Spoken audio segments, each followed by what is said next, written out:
Morning, morning, morning. Good morning. Good morning to you. So let's talk a little bit about what's happening in CARICOM. We turn our conversations on CARICOM now. And we saw in the news recently the concern, I'll start there, by the United States about how the Caribbean is engaging with Cuban medical professionals and other professionals. And again, it seems to be one of those attempts by the U.S. to penalize Cuba for being Cuba. So, Yes, the new U.S. Secretary of State, which is like their Minister of Foreign Affairs, Marco Rubio, he announced this, what he calls an expansion of Cuba-related visa restriction policy. I have here the communication from the U.S. State Department. He says this expanded policy applies to current or former Cuban government officials and other individuals, including foreign government officials who are believed to be responsible for or involved in the Cuban labor export program, particularly Cuba's overseas medical missions. This policy also applies to the immediate family of such persons. The department has already taken steps to impose visa restrictions on several individuals, including Venezuelans, under this expanded policy. So here we had this, threat, I guess you would say, to, in the minds of the U.S. State Department, punish persons who facilitate or engage with the Cuban medical personnel by taking away or denying them visas to visit the United States of America. Our foreign ministers had a meeting 2 Fridays ago to examine this new development, and their response was, one, to ask the U.S. State Department for more information. What is this really all about? And to ask for a meeting with the Assistant Secretary of State with responsibility for our hemisphere, second week in March. But it appears that perhaps that request for additional information has been met, and that the additional information has come in, because there have been news reports that last week additional information did come in, and it caused several of our prime ministers to respond. And so clearly the additional information that they received, they did not like at all. So thus far we have had news stories featuring Prime Minister Dickon Mitchell of Grenada, Prime Minister Ralph Gonsalves of St. Vincent, and Prime Minister Keith Rowley of Trinidad and Tobago, making very strong statements indicating that they have no intention of in any way, terminating relations with Cuba or with the Cuban medical personnel. I know that we have a clip, so perhaps we can hear And so we want to hear them in their own words. So let's take a look at it now, and we'll talk a little bit more about this right after.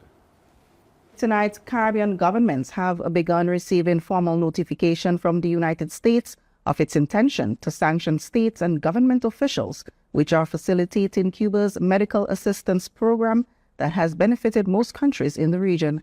Ministry of Foreign Affairs officials in the Grenada capital, St. George's, have confirmed to CARICOM News that the formal notification from the State Department arrived on Thursday.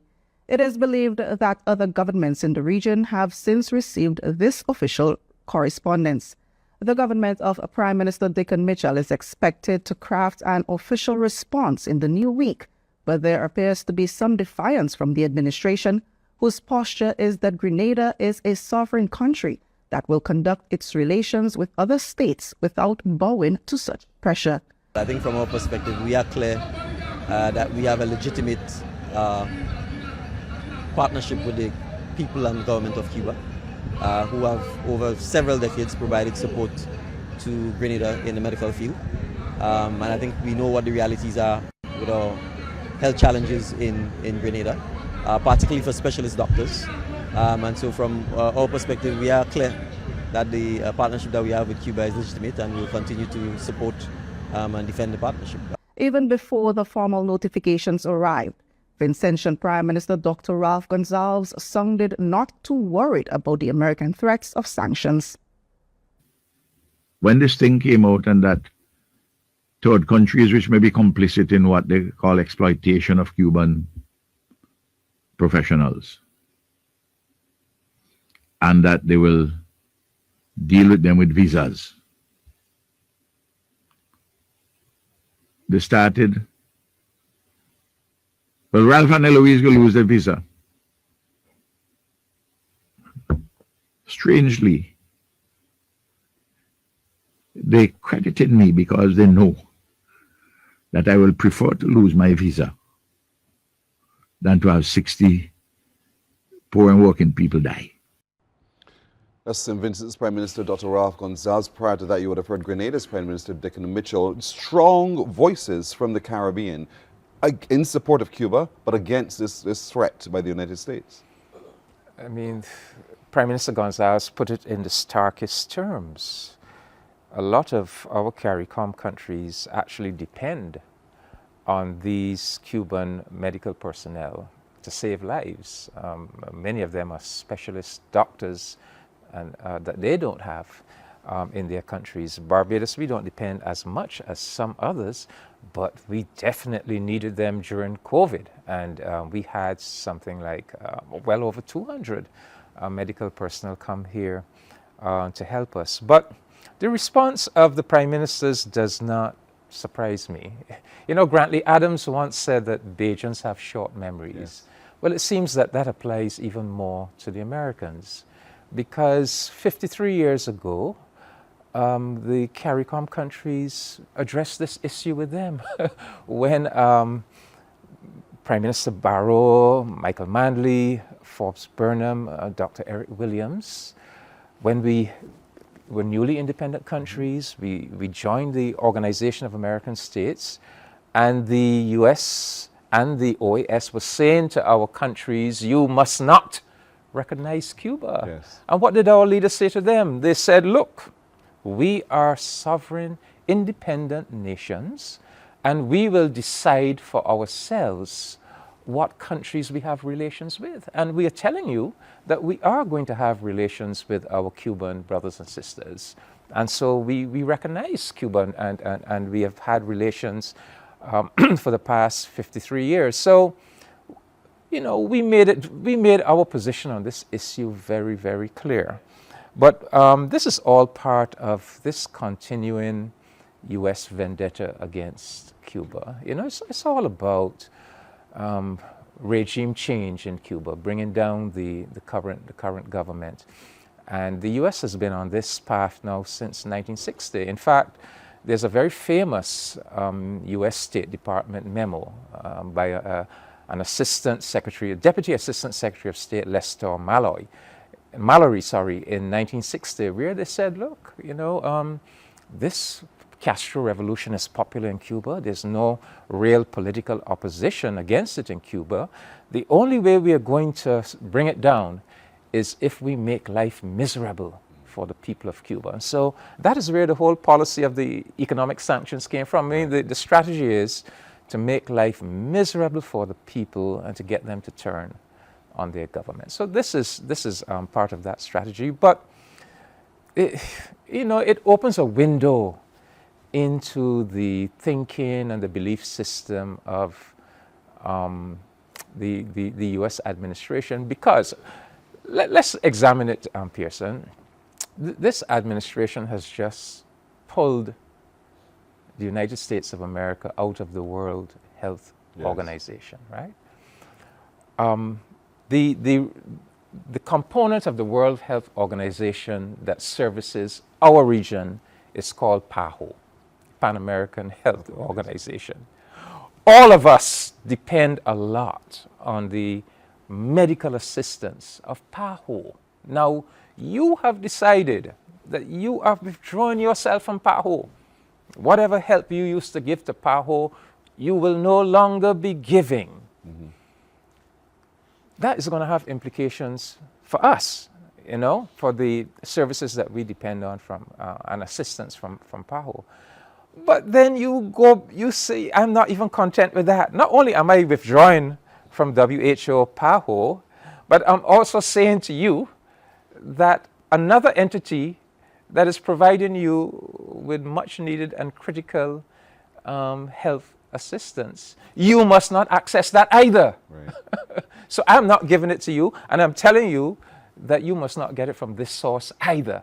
Because in their mind, when they threaten to withdraw these visa privileges, in their mind, they're punishing us if we do something that they disapprove of. So, you know, we Caribbean, CARICOM people, we must be a conscious and thinking people. And we need to look at all of these things, and we need to think about them very clearly. What does all of this mean? What are the attitudes being displayed here? And what do those attitudes mean for us? Right. And for the world that we are living in today, and the world that we must try to preserve. I keep saying that we seem to be living in a world environment now that is characterized by immaturity, you know, selfishness, self-centeredness, and we must try to be the adults. We must try to be the adults in that world, you know, and to always respond with intelligence, with reason, with rationality. And I think thus far that we are responding to this issue in a very rational, reasonable, and intelligent manner. But are we doing it as a collective, or are we doing it just as individual islands speaking? Well, no doubt, CARICOM will soon come to a collective position. You know, it is still early in the game. I think our foreign ministers had the right diplomatic approach. Look, something has happened. It sounds very startling and very disturbing to us, but we're not just going to respond immediately. We're going to ask for clarification, and that's what they said. We're going to ask for clarification, and we're going to ask for a meeting. But it seems that even before they have been able to have that meeting, some clarification has come in, Yes. which has obviously disturbed the heads of government. So it's now been kind of kicked up to the higher level of our heads of government, because in addition to the two that we heard, I also received a news clip late last night from Trinidad and Tobago featuring Prime Minister Keith Rowley. And he addressed the matter in a very clear and firm manner. He said if he has to give up his U.S. visa, he is well prepared to do so, because he has to stand for the sovereignty of Trinidad and Tobago. So I think individual heads of government have responded to the new information, but I think it will only be perhaps a matter of days before they actually come together and craft a collective CARICOM response. It just feels so unfair. It truly does, because again, you look at the situation, you referenced the early 1950s when the Caribbean positions was made very, very clear. And here we are again. 1972. Right, sorry. 53 years ago. 53 years Yes, ago, that's yeah. why that number 53 is in my head. And so here we are again with a people who've not done this to themselves, who just simply want to survive, who simply just want to be able to ply their trade like anyone else in the world. And yet there's this big stick that is saying, you shall not, you cannot. And it just feels really unfair. So what would you want the conversation around this to be among Caribbean people in support of our brothers and sisters in Cuba? Well, you know, we are a Caribbean brotherhood. I like to say a Caribbean civilization. And I think we need to make this very clear to the Americans. Look, yes, we are the Caribbean community, but beyond the Caribbean community, we also reach out to our fellow Caribbean countries, including Cuba. And in fact, you know, the Americans need to be aware of some facts. We share a kinship with Cuba, Pearson. Tens of thousands of Barbadians migrated to Cuba in the 1920s. So we even have blood ties with Cuba. But even beyond that, there's a special CARICOM-Cuba relationship. You know, not just what we did 53 years ago when we defied the US and the OAS and recognized Cuba, but Cuba has twice as many embassies in CARICOM as the United States. Cuba has an embassy in every single CARICOM state. And most CARICOM states, we have embassies in Cuba. Every 3 years, there's the CARICOM Cuba Summit, where our heads of government come together with the president of Cuba. In between that, we have the foreign ministers summit. We celebrate CARICOM Cuba Day Against Terrorism. We celebrate CARICOM Cuba Day. In other words, we are a Caribbean community. We are a Caribbean civilization, and Cuba occupies a very special place. I mean, Barbados and Cuba, we went through 6th of October 1976, the Cubana tragedy. We shared that tragedy. We worked together in 1975 to send Cuban troops to Angola to fight for the liberation of Southern Africa against apartheid, racist apartheid South Africa, you know. So the U.S. needs to be aware that there's these bonds. We are a community, and we are not going to allow anybody, you know, to divide us and rule us, to fracture those bonds, those Caribbean civilizational bonds that bind us together. So we actually have. I must tell you, Pearson, I am the chairman of a joint Barbados-Cuba Cooperation Task Force, where we are actively engaged in all areas, all types of cooperation with Cuba. I'm the chair of the Barbados side of the task force. I have my Cuban counterpart who's the chair of the Cuban side of the task force. We're working together, you know, so what the U.S. is trying to do needs to be seen against that background. And against that background, I think it is very predictable what the response of CARICOM's leadership is going to be.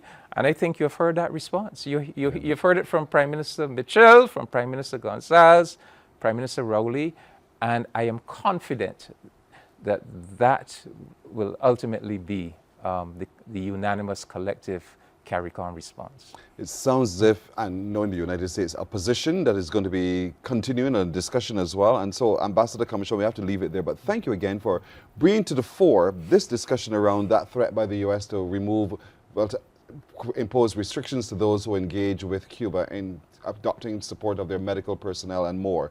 So we will continue this discussion, and we'll just watch and see what's happening. We'll listen also to the voices of our leaders on this matter as they make it clear we're sovereign states, and so we determine our policy. Some prime ministers are saying, I'm prepared to give up my visa because I'm supporting my brother.